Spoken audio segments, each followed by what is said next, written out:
ചെറിയ ജലദോഷമൊക്കെ വന്നു കഴിഞ്ഞാൽ പലപ്പോഴും നമ്മുടെ മൂക്ക് അടഞ്ഞു പോവാറുണ്ട്.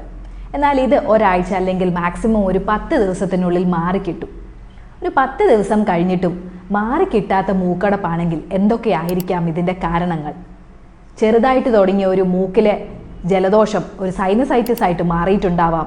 അതല്ലെങ്കിൽ സ്ഥിരമായിട്ട് അലർജിയുള്ള ആളുകൾക്ക് വരുന്ന ഒരു മൂക്കടപ്പാവാം. ചെറിയ കുട്ടികളാണെങ്കിൽ മൂക്കിൻ്റെ പിന്നിലെ അഡിനോയിഡ് ഗ്രന്ഥി വലിപ്പം വെച്ചിട്ടുണ്ടാവും.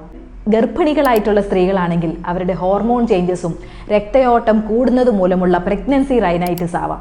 അതുകൂടാതെ തന്നെ ചെറിയ കുട്ടികളൊക്കെ മൂക്കിൽ എന്തെങ്കിലും അന്യവസ്തു ഇട്ടിട്ടുണ്ടെങ്കിൽ അതും മൂക്കടപ്പുണ്ടാക്കാം. അപ്പോൾ 10 ദിവസത്തിൽ കൂടുതൽ മൂക്കടപ്പ് മാറുന്നില്ലെങ്കിൽ ഒരു ഡോക്ടറെ കാണാൻ ശ്രദ്ധിക്കുക. അതുപോലെ തന്നെ മൂക്കിൽ നിന്ന് ഒലിക്കുന്നതിനോടൊപ്പം ബ്ലഡ് കാണുക.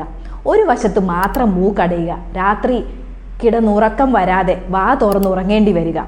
ചെറിയ കുഞ്ഞുങ്ങളൊക്കെ ആണെങ്കിൽ ശ്വാസം എടുക്കുമ്പോൾ കളറിൽ വ്യത്യാസം വരിക. നെഞ്ചും കൂട് അകത്തേക്ക് വലിഞ്ഞ് വയറുപയോഗിച്ച് ശ്വാസം എടുക്കേണ്ട രീതിയിൽ ബുദ്ധിമുട്ട് അനുഭവപ്പെടുക. ഇത്രയും കാര്യങ്ങൾ കണ്ടു കഴിഞ്ഞാൽ തീർച്ചയായും ഒരു ഡോക്ടറെ കാണുക.